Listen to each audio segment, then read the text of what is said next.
স্বৈরাচারী সরকার পতনে ভোলাবাসীকে অভিনন্দন।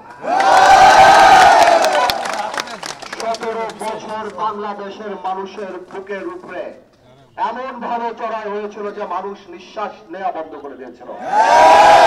প্রত্যেকটা জায়গায় আন্দোলন করলে আমাদের শুধুমাত্র রাজাকার আর জামাত বলে আখ্যায়িত করত।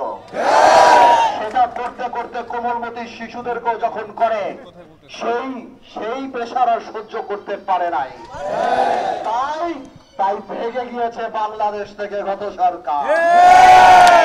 ভাইয়েরা আমার, এই বৈষম্য বিরোধী ছাত্র আন্দোলনে ছাত্র জনতার এই লড়াই, ছাত্র জনতার এই আন্দোলনে যারা শহীদ হয়েছে তাদেরকে আমি শ্রদ্ধার সাথে স্মরণ করি।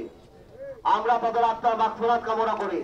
তবে এতটুকু বলতে হবে, তাদের শহীদের বিনিময়ে আমরা যে সরকার পেয়েছি, সামনে যে স্বপ্ন দেখার সুযোগ পেয়েছি, আমাদের কোনো কর্মকাণ্ড জানি সেই আত্মত্যাগকে অপমান না করে। ভাইয়েরা আমার, আপনারা জানেন সেই 17 বছরে কত অত্যাচারিত মানুষ হয়েছে। 300 আসনে 300টা জল্লাদ তারা উঠেছিল। এমন কোন অপকর্ম নাই এই আওয়ামী লীগের দালাল আর আওয়ামী লীগের স্বৈরাচারী সরকারের এমপিরা বাংলাদেশে করে নাই। 17 বছরের এই অন্যায়ের কথা আমি 17 মিনিটে শেষ করতে পারবো না। আমি শুধু অল্প কিছু কথা বলছি।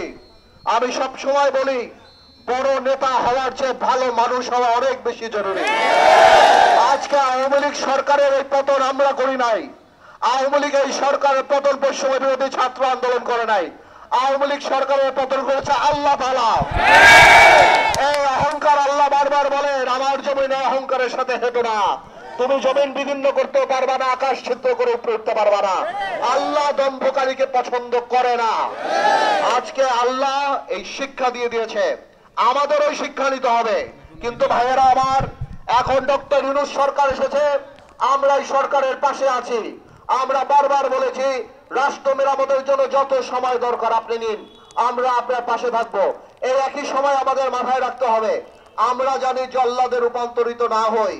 আজকে হিন্দু সম্প্রদায় থেকে আরম্ভ করে কোন দুর্বল মানুষের প্রতি জানি ভাই আমরা অত্যাচার না করি। একটা কথা বলে, এই অত্যাচার করলে আল্লাহর আরশ কেঁপে উঠবে। এই বিচার কিন্তু আমাদেরও হবে এই বাংলার মাটিতে, আমি বলে দিলাম।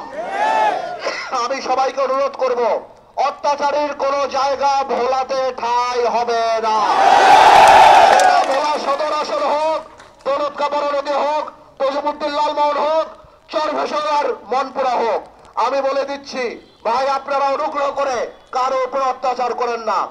মানুষের ভোটের অধিকার আমি আশা করি খুব শীঘ্রই আসবে। মানুষ ভোট দেবে, মানুষ তার নেতা বানাবে। মনে রাখবেন, এইটা কিন্তু আমাদের ক্ষমতা না, এটা আমাদের দায়িত্ব, মানুষের জন্য কাজ করা।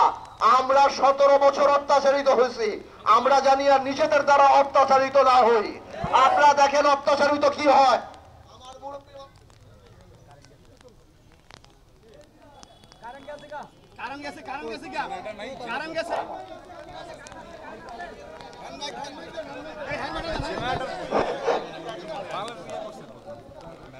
আমি সাধারণত তোফায়েল আহমেদ সাহেবকে নিয়ে কোনো কথা বলি না, কিন্তু আজকে আমি কিছু বলতে চাই, আপনারা যদি আমাকে অনুমতি দেন।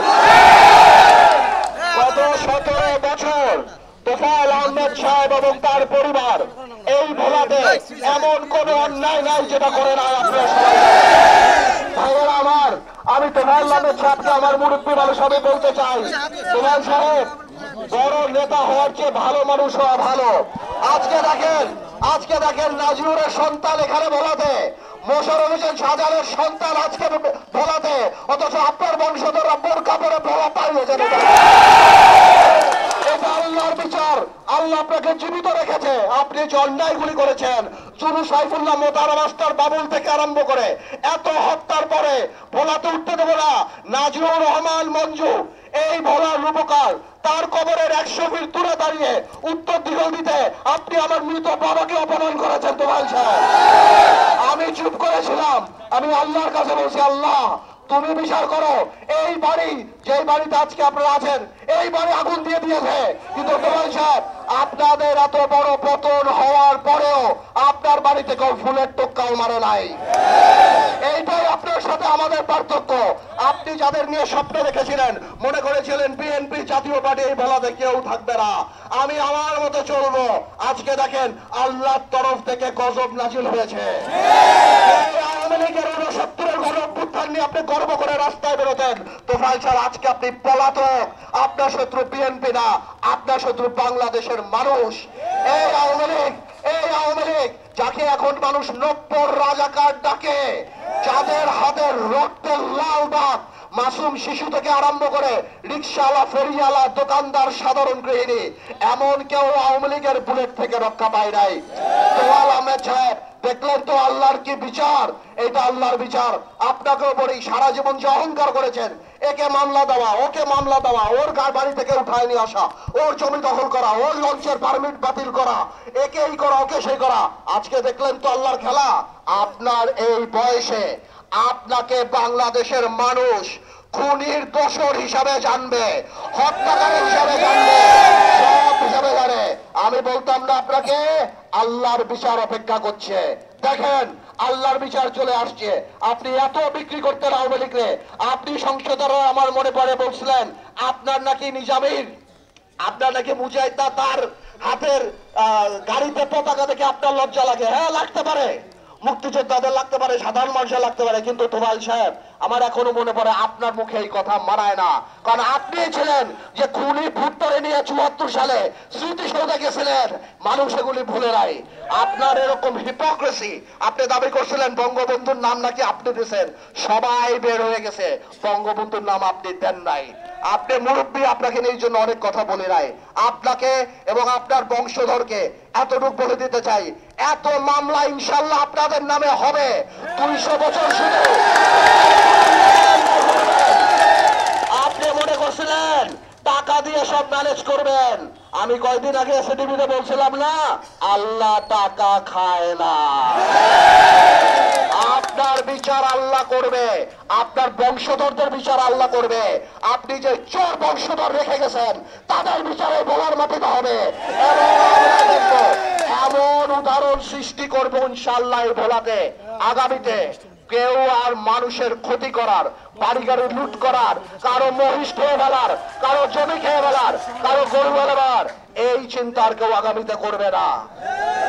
ভাইয়েরা আমার, এই বৃষ্টিতে আপনারা সবাই আমার জন্য অপেক্ষা করছেন, আপনারা দোয়া করবেন। আমরা জানি আওয়ামী লীগের এই পতন থেকে শিক্ষা পাই, আমরা জানি বুঝি এই ক্ষমতা আমাদের কাছে আমানত, আমরা জানি অহংকারী না হয়ে উঠি, আমরা জানি দুর্নীতিবাজ না হয়ে উঠি। আল্লাহ তাআলা ক্ষমতা দিক আর না দিক, আওয়ামী লীগের মতো এত অসম্মানী যাতে না দেয়। আপনারা সবাই ভালো থাকেন, ইনশাআল্লাহ সংগঠিত হন। যখন সঠিক সময় আসবে, তখন নির্বাচনের ডাক আমরা দেব, তখন আমরা বলে দেব। আপাতত এই তোফাল আহমেদ বলেন বা আওয়ামী লীগ সরকারের এই অত্যাচার নিয়ে আমরা এখান থেকে শিক্ষা গ্রহণ করে। দেখেন আরেকটা কথা বলি, আমি আসার আগে দেশনেত্রী খালেদা জিয়ার ওখানে দেখা করতে গেছিলাম, আমার এত কষ্ট লেগেছে। আজকে ওনার মতো মানুষও বিদেশে চিকিৎসা করতে দিতে যায় নাই। আমি একদিন বলছিলাম যে প্লেনে উঠতে পারবে না, তাই হেলিকপ্টার করে যাইতে হয়েছে ইনশাআল্লাহ।